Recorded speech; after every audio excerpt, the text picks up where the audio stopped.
ఏండు ఎలా ఉన్నారో బ్రహ్మాండంగా ఉండే ఉంటారు. పెళ్లి కౌరు ఎట్టుకొస్తేనండి ఓ పైల్మి సోబీట్ అడిగారంటే మన పెళ్లి కౌరులని చెప్పేస్తానండి. మన పమిడి మర్రి వారి పెళ్లి సందరండి అదేనండి బాబా. మన పమిడి మర్రి శ్రీనివాసరావు గారు ఆయన శ్రీమతి కాంచనా గారు లేరు. ఆ ఉపయోగంగా అందరినీ పలకరించేస్తా ఉంటారు. మరి వాళ్ళ ఏకైక కుమారుడు ముద్దుల కుమారుడు మన శ్రీ వెంకట దుర్గ శివనాగసాయి రామ్ గణేష్ పెళ్ళిండే. మరి శాటికట్లో చెప్పాలంటే మన సాయిరాం పెళ్ళిండే.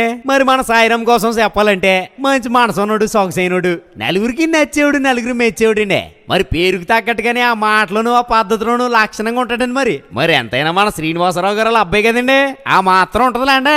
మరి మన సాయిరాముని చేసుకోబోయి ఆ సక్కన సొక్క ఎవరంటారా? మన విజయవాడ దగ్గర యనమల కుదురు గ్రామ వాస్తవ్యులు మన చీతురాల వెంకటేశ్వరరావు గారు ఆయన శ్రీమతి కృష్ణవేణి గారు లేరు. అనురాగంతో మాట్లాడేస్తా ఉంటారు.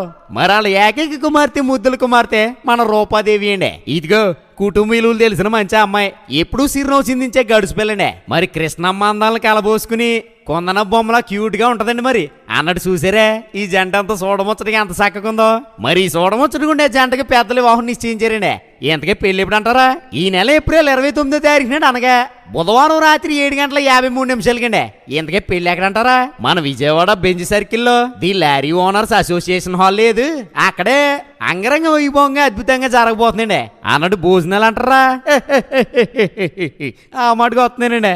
మరి అదే రోజు బుధవారం రాత్రి 7 గంటలకే కళ్యాణ వేదిక వద్ద పెడేస్తున్నారండి. మరి మీరు వచ్చారంటే నవగాయ పిండి వంటలు 4 కూరలు ప్రేమ ఆప్యాయతలు మనసారి వడ్డిచ్చేస్తారండి. ఇదిగో మీరు రాకపోతే మాట వచ్చేద్దండి. అసలే మన పమిడి మరి వాళ్ళు అంటే మామూలుగా ఉండదు. పైగా మన శ్రీనివాసరావు గారు కాంచన గారు మీకోసం చాలా అరేంజ్మెంట్లు చేస్తున్నారు.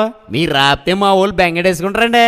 మరి మన పెళ్లి కొడుకు ముద్దుల తాతయ్య గారు నానమ్మ గారు, అలాగే మరి తాతయ్య గారు అమ్మమ్మ గారు, పెద్దలు పెద్దమ్మలు అన్నయ్యలు వదిళ్ళు అక్కలు బావలు బాబాయిలు పిన్లు అంతే కదండు, మేనత్తలు మేనమామలు ఇలా మన ఫ్యామిలీ మెంబర్స్ బంధుమిత్రుల అభినందనలతో ఆశీస్సులతో అంగరంగ వైభవంగా జరగబోతుందండి. మరి మీరు రాకపోతే మాట వచ్చేద్దండు. అసలే మా వాళ్ళు మా అమ్మగారిలోను మర్యాదలోను అసలు తగ్గేది లేదు అంటారండి.